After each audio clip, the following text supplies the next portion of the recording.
வளர்ச்சி குன்றிய ஆட்டிசம் சிறுவனான தனது 5 வயது மகன் ஜாயன் ராயன் அப்துல் மாத்தீன் மரணம் தொடர்பில் அந்த சிறுவனை வேண்டுமென்றே புறக்கணித்த குற்றத்திற்காக அவனது தாயாருக்கு பிட்டாலிங்ஜயா செஷன்ஸ் நீதிமன்றம் இன்று 5 ஆண்டு சிறை தண்டனை விதித்தது.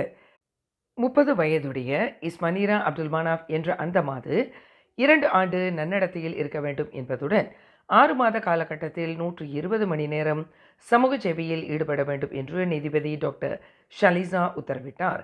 இவ்வழக்கில் இஸ்மனீராவும் அவரின் கணவர் 30 வயதுடைய ஜாயிம் இக்வான் சஹரியும் குற்றஞ்சாட்டப்பட்டிருந்தனர்.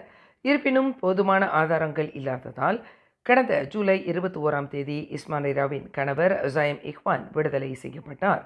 இன்றைய தீர்ப்பில் சிறுவனின் தாயார் இஸ்மனீராவை உடனடியாக கஜாங் சிறைச்சாலைக்கு கொண்டு செல்லுமாறு நீதிபதி உத்தரவிட்டார்.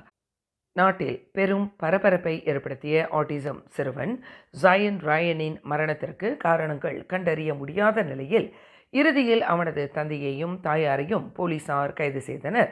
கடந்த 2023ஆம் ஆண்டு டிசம்பர் 5ஆம் தேதி காணாமல் போனதாக கூறப்பட்ட ஜாயன் ராயனின் உடல் பின்னர் பிளாக் ஆர் பங்சாபூரி இடமன் டமன்சோரா டமாய் நீரோடை அருகில் கண்டுபிடிக்கப்பட்டது. ஜாயன் ராயனின் உடலில் காயங்கள் ஏற்படும் அளவிற்கு அவனை வேண்டுமென்றே புறக்கணித்ததாக தாயார் இஸ்மனீரா மீது குற்றச்சாட்டு கொண்டு வரப்பட்டது. மேலும் செய்திகளை தெரிந்து கொள்ள கீழே இருக்கும் பெல் பட்டனை அழுத்துங்கள். உங்கள் மகிழ்ச்சியை வெளிப்படுத்த லைக் மற்றும் ஷேர் செய்யுங்கள். தொடர்ந்து திசைகளோடு இணைந்திருக்க சப்ஸ்கிரைப் செய்யுங்கள்.